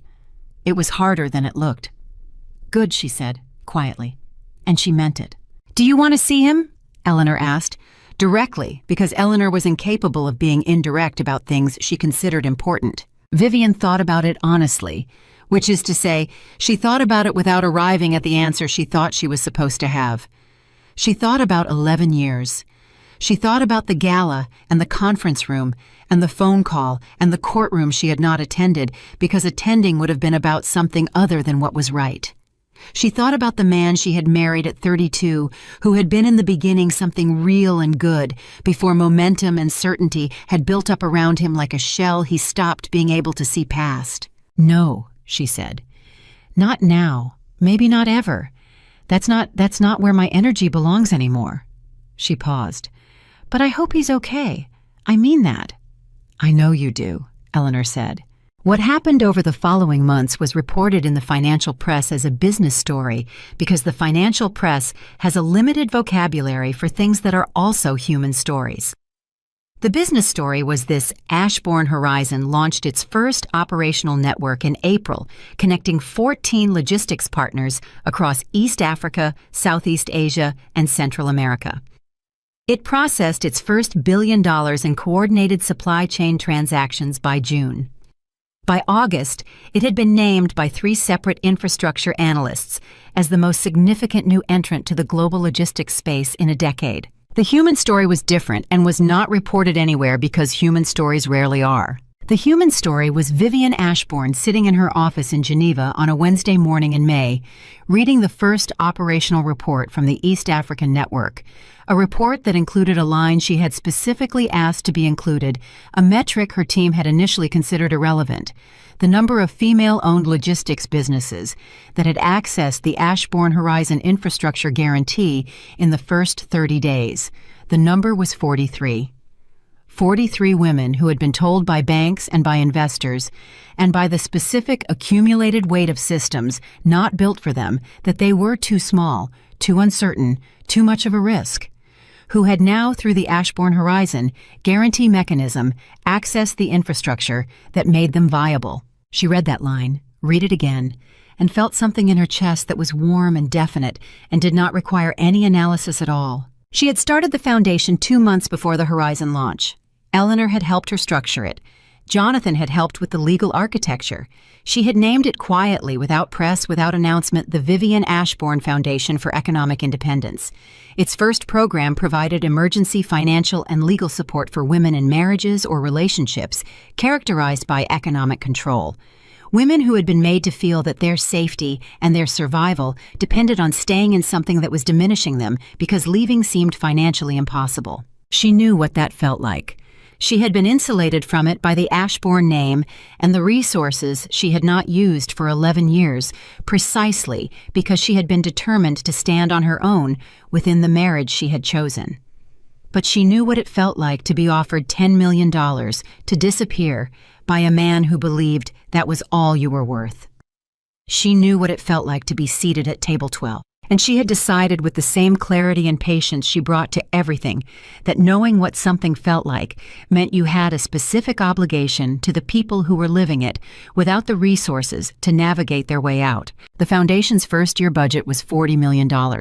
She funded it entirely herself, which prompted Eleanor to say, "You know, most people start foundations with smaller numbers than the settlement they just received." And Vivian said, "I know." And Eleanor said, "Okay, just checking." And that was that. Grant Sterling watched the Ashbourne Horizon launch from his Brooklyn apartment on the live stream, as Eleanor had told Vivian. He watched all 41 minutes of it. He watched the part where she said, "Loyalty without dignity is not love," and he sat with that sentence the way he had learned in the past 6 months to sit with things. He called Paul Chen the next morning, the logistics director who had left, and apologized and offered to talk. He called him at 8 a.m., and Paul picked up on the third ring and said "Grant" in the voice of someone who had been wondering when this call would come. "You said you were starting something new," Grant said. "I am," Paul said. "Early stage. We're looking at AI-assisted last-mile logistics for emerging markets, 5 of us right now. It's—" A brief pause, the pause of someone who is working on something they believe in and is slightly cautious about how much of that belief to show it's the right kind of hard, if that makes sense. "It makes sense," Grant said. "I spent 20 years doing the wrong kind of hard. I understand the difference now." Paul was quiet for a moment. Then, "Are you looking for something to do, or are you asking me to lunch?" "Both," Grant said. "I'd like to understand what you're building. I have some knowledge that might be useful, and I have I have a lot of time right now, and I've been thinking about what I want to do with it, and I think the answer is something smaller and more honest than what I've been doing, something I can see all the way to the foundation of." Paul laughed, a real one, surprised and warm. "Get on the subway and come to Brooklyn," he said. "We're on Atlantic Avenue. I'll buy you coffee." "I'm already in Brooklyn," Grant said. Another laugh. "Of course you are. Come now then." Grant put on his jacket, the one without the subtle executive tailoring, the one he'd bought 3 months ago at a regular store because he was relearning the habit of buying things for what they were rather than what they communicated. He picked up his keys, his phone, looked at the apartment that had no view and no statement to make and was beginning gradually to feel like a place where a person actually lived. He walked out the door. The city received him the way it always had, indifferently efficiently, with no adjustment made for his history or his losses. He took the subway 2 stops, which was something he had not done in 15 years, and which turned out to be exactly the same as he remembered, which was somehow comforting. He thought about Vivian's speech. He thought about the sentence, "She builds something that cannot be ignored," and he thought about the 43 patents that had been his and were now hers, and were now the foundation of something that was by every honest measure better than what he had built with them. He thought about whether that was supposed to hurt more than it did. It hurt. But underneath the hurt was something else, something that was not yet peace, but might, with enough time and enough honest work, become it. He was 47 years old.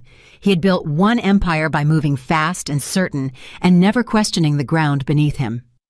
He had time if he was careful and honest and genuinely willing to be a different kind of man than the one who had put his wife at table 12 to build something worth standing on. Not 9 billion, not for the market, not for the cover of Forbes. Something small enough to see and real enough to trust. He got off the subway, found the address on Atlantic Avenue. Paul was outside, coffee in hand, looking like a man who is exactly where he has chosen to be. He saw Grant and raised the coffee cup in a small acknowledgement, not warm exactly, not yet, but open, the beginning of something. "You look different," Paul said. "I am different," Grant said. Paul studied him for a moment. "You sure about that? Or is it just the jacket?" Grant almost smiled. "Give me 6 months," he said. "I'll prove it." 6 months, Paul said. He held the door open. "Come in, we have a lot to talk about." Grant walked in. Back in Geneva, Vivian Ashbourne was on a call with her Horizon Operations Director, reviewing the September network expansion plans, when her assistant knocked and held up a phone screen through the glass. A news alert. She held up one finger 1 minute and wrapped the operations call, then took the phone. The alert was from a financial journal. The headline read, "Ashbourne Horizon Q, 2 numbers exceed all projections. Is this the new architecture of global logistics?" She read the first paragraph, set the phone down, looked out at the city she had made her home. Her own phone buzzed. A text from her brother Marcus. "Congratulations, little sister, you did it." She typed back, "We did it, all of us." He replied with a single image, the Ashbourne family crest, old formal, the kind of thing that had been on documents and buildings for 70 years. Followed by "Dad would have been proud." She held the phone for a moment, put it down, took a breath. Then she opened her laptop, pulled up the foundation's intake report for the week, and got back to work. Because this was what she had always known, and what 11 years of being underestimated had only confirmed: the building never stops. You do not arrive at the destination and stop moving. You build and you build and you build, and you make sure what you build is real, and you make sure it belongs to the people it should belong to, and you make sure the foundation, the actual foundation, not the surface, not the part that looks solid from a distance, but the thing underneath everything else, you make sure that foundation has the right name on it. Hers did. It always had. Vivian Ashbourne did not destroy Grant Sterling. She simply stopped holding up the parts of him that were never hers to carry, and what fell was only what had never truly been built to stand.